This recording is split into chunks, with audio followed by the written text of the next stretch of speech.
পাখির মৃদু কণ্ঠে বলে তারা তোমাকে চায়, তারা তোমাকে চায়।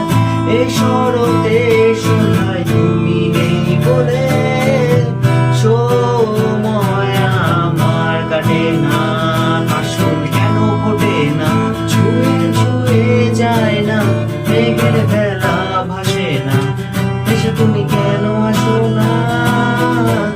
এই বৃষ্টি ভেজা রাতে তুমি নেই বলে সময় আমার কাটে না।